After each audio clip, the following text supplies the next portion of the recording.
Hi అండి, నేను Lakshmi. Welcome to my channel మా ఇంటి మహాలక్ష్మి. చాలా రోజులైంది వీడియో పెట్టకైతే. ఈరోజైతే పుచ్చకాయలు కటింగ్ చేస్తున్నారనమాట. కటింగ్ చేసి లోడ్ చేస్తున్నారు. అదొకసారి చూపించాలని చెప్పేసి నేనైతే వీడియో తీయడం జరిగిందనమాట. కూలీలు అయితే ముందు అన్నీ కట్ చేసి కాయలు వరుసగా ఇలా పేర్చుకుంటూ పోతారు. బోదులు దోస్తున్నాయి కదా, ఆ బోదుల మీదే పేర్చుకుంటూ పోతారనమాట. వాటన్నిటిని మళ్ళీ టబ్బుల్లో వేసుకొని ఈ విధంగా ఇద్దరు ముగ్గురు కలిసి టబ్బుల్లో వేసేస్తారు. అవి ఒకరు తీసుకెళ్ళి లారీలో వేసేస్తారనమాట. చూడండి ఎంత బరువు ఉన్నాయో. సుమారు 70 కిలోలు బరువు ఉంటాయండి అవి. మామూలుగా అయితే వాళ్ళు అలవాటు కాబట్టి మోస్తున్నారు, కానీ అందరూ మొయ్యలేరు. అన్నీ కట్ చేసి ఉన్నాయి చెట్టు నుండి. చెప్తున్నారనమాట కూలీలు ఎంత బరువు ఉంటుంది ఏంటి అంటే వాళ్ళు చెప్పారనమాట. 70 కిలోల దాకా ఉంటుంది, 55 కిలోల నుండి 70 కిలోల దాకా ఉంటుందని చెప్పారు. అమ్మో అనిపించింది నాకైతే. కాయలైతే ఈరోజు కోత అనమాట. రేట్లే లేవండి. పుచ్చకాయలు అని అనుకోవడమే కానీ పని ఎక్కువ. కాయలు వచ్చేసరికి రేట్లే లేకుండా అయిపోయింది. ఇప్పుడు పెద్ద పెద్ద కాయలు కూడా కొంచెం ఎండమచ్చ తగిలినా కూడా తీసి పక్కన వేసేస్తున్నారు.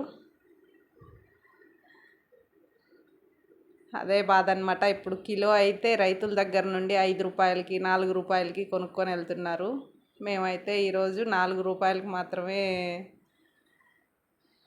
వేస్తున్నాం అన్నమాట. తీసుకెళ్ళి లారీలో వేస్తారు. ఈ విధంగా మోసుకుంటూ పోతారు. ఫస్ట్ క్రాపేనమాట ఇది.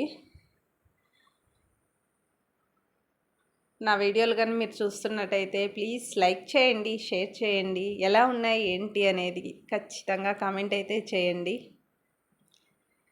ఛానల్ ఎవరైనా కొత్తగా చూస్తున్నట్టయితే ప్లీజ్ సబ్స్క్రైబ్ చేసుకోండి.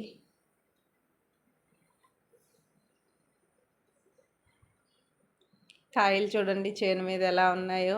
అడిగే వల్లే లేకుండా అయిపోయింది. ఎక్కువ దిగుబడి అనేది తీసుకొచ్చారనమాట. ఎక్కువ మంది రైతులు పుచ్చ వేయడం వల్ల అడిగే వాళ్ళే లేకుండా అయిపోయినారు. ఇప్పుడు ఒక్క ఎకరాకి 1,00,000 రూపాయల దాకా అవుతుందండి పెట్టుబడి మాత్రము. 80,000 నుండి 1,00,000 రూపాయల దాకా అవుతుంది. కానీ ఇప్పుడు అడిగే వాళ్ళే లేరు. కాయలు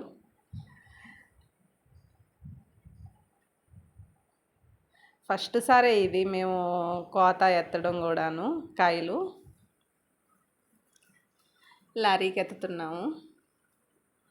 మళ్ళీ సెకండ్ క్రాప్ చిన్న చిన్న కాయలుగా ఉన్నాయి కదా, అవన్నీ మళ్ళీ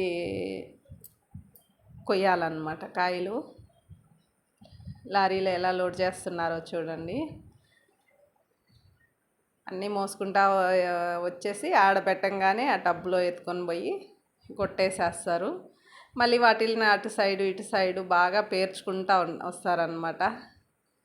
కాయలు పడిపోకుండా అలా గెడ్డేస్తారు అడుగున. లారీలో దూరంగా వెళ్తాయి అన్నమాట. కలకత్తా, ఢిల్లీ అలా వెళ్తాయి కాయలు.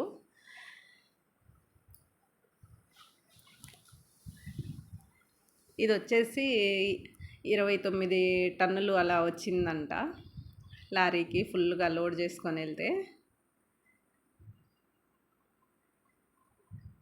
ఆదాయాలు ఎట్టన్నా ఉండని కానీ పుచ్చకాయలు అడిగే వాళ్ళే లేకుండా అయిపోయారు. ఒక అబ్బాయి పైన కూర్చొని అన్నీ వరుసగా అటు సైడు ఇటు సైడు పేర్చుకుంటూ వస్తున్నాడు. పైన మళ్ళీ గెడ్డేసి పట్టగప్పేసి కట్టేస్తారు కాయలు కింద పడిపోకుండా. 2-3 రోజులు పడుతుంది లోడు అక్కడికి చేరేసరికి. కలకత్తాకి అలా వెళ్తాయి అన్నమాట కాయలు. అసలు పచ్చకాయలు వీటిల్ని పచ్చకాయలని కానీ నల్లకాయలు కానీ అని అంటారు ఈ పుచ్చకాయలని. కొన్ని సారకాయలు తెల్లకాయలు ఉంటాయి కదా, అవైతే అస్సలు అడిగే వాళ్ళే లేరు. చూడండి ఎన్ని కాయలు కింద పడి అవి వాళ్ళు లోడ్ వేసుకునేటప్పుడు కింద పడి అలా పగిలిపోయి ఉన్నాయో. పెద్ద పెద్ద కాయలండి. కాయలైనా కూడా వదిలేశారు. చిన్న మచ్చ కనిపిస్తుంది కదా మచ్చ, ఆ మచ్చ ఉండడం వల్ల తీసుకోలేదు. చూడండి ఇప్పుడు కోస్తే ఎంత బాగుంటుందో. ఎర్రగా మాగిపోయింది, ఎంత టేస్ట్ బాగుందో.